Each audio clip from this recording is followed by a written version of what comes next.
Brought you by Meghdoot herbal. मुझे diabetes है। मेघदूत मधुशून्य ये हाई ब्लड शुगर और ब्लड प्रेशर को कंट्रोल तो करता ही है, साथ में ये मुझे काफी एनर्जेटिक रखता है। मेघदूत मधुशून्य खाओ, फिट एंड फाइन हेल्थ बना।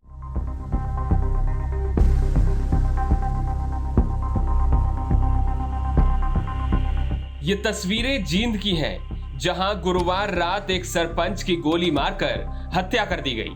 जानकारी के मुताबिक सरपंच रोहताश गुरुवार को अपने किसी काम से जींद शहर गए थे। अपना काम खत्म करने के बाद जब वो देर रात करीब 12:30 बजे वापस अपने घर लौट रहे थे तो इसी बीच बदमाशों ने उन्हें घेर लिया, फिर धक्का मुक्की की और उनसे लाइसेंसी पिस्तौल छीन ली। बदमाशों ने उसी पिस्तौल से सरपंच को गोली मार दी, जिससे सरपंच की मौके पर ही मौत हो गई। घटना को अंजाम देने के बाद बदमाश वहां से फरार हो गए। मृतक सरपंच के पास से ही उसकी लाइसेंसी पिस्तौल भी बरामद की गई है। ग्राउंड जीरो से हमारे संवाददाता सुनील कुमार ने एक रिपोर्ट भेजी है, अब वो आप देखिए। जींद में गोलियां चलने की जो घटनाएं हैं वो रुकने का नाम ले रहे हैं। कहीं कल देर की ही बात है, कल देर रात की बात की जाए तो जो चावरी गांव का सरपंच है वो अपने काम को निपटाकर अपने गांव की तरफ जा रहा था और रास्ते में ही गोहाना जो की तरफ जो जाते समय एक रजवाया आता है, वहां पर जाते ही अज्ञात लोगों ने उसका रास्ता रोका और उसकी लाइसेंसी रिवॉल्वर को छीनकर उसके माथे पर गोली मार दी।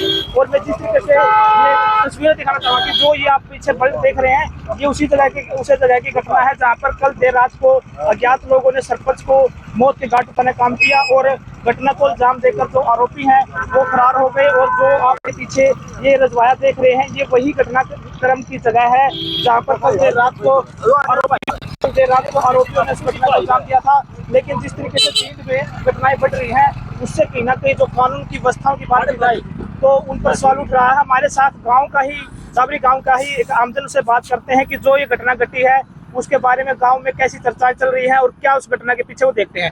वैसे कल रात को जो सरपंच को गोलियां मारी गई, क्या लग रहा आपको कौन लोग उनके पीछे हैं? भाई अब तक नहीं मेरा किसने किया अच्छा आ रहा था ना, तो सुबह रवेरा पिटा है भाई, रात में नूर अच्छा हो गया। गाँव के आ रहे हैं तो जान लग रहे हैं अस्पताल में, मेरा पटा क्यों है कि नहीं हुआ इस बात का तो सरपंच सोनपत के किसी गाँव का रहने वाला था? मेरे गाँव का। अच्छा जी, कितने सालों से गांव के अंदर? बड़े साल तरह हो गए। अच्छा जी, तो कोई आपसी रंजिश ना बात शरीफ आदमी काम में एक भी नहीं बहुत तो सुनने में आया कि जो सरपंच है वो साथ डॉक्टरी का भी काम करता था। डॉक्टर था, समाज सेवी था बेचारा। अच्छा जी, खूब बढ़िया काम किया, सब दवाई पट्टी देनी दे दिया था। परिवार में कौन कौन है सरपंच के? पास एक छोरा छोरी और डॉक्टर की दो। अच्छा जी, जो काम कर रहा हूँ। तो गांव वालों ने किसी पर शक की बात जाहिर भाई पर कुछ नहीं जान लग रहा, काम के मैं भी जान लग रहा। ठीक है, धन्यवाद जी।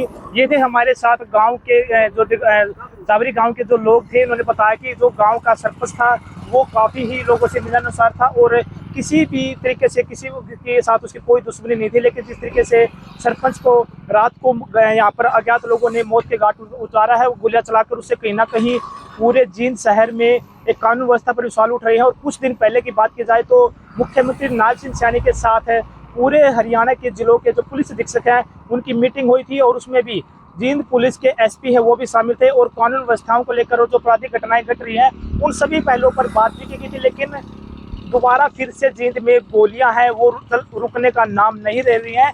और पिछले 40 दिनों की अगर बात की जाए तो जींद में 12 ऐसी घटनाएं 13 घटनाएं जो घट चुकी हैं, जिसमें से 3 जो घटनाएं बात की जाए तो कहीं ना कहीं वो बदमाशों के बीच में आपसी रंजिश की लग रही है। और अब ये जो सरपंच को गोली मारने की जो घटना सामने आई है, अब देखने वाली बात होगी कि जींद पुलिस कितने घंटों के अंदर इन जो आरोपी हैं इनको पकड़ने का काम करती है। जींद से हरियाणा तक के लिए सुनील कुमार।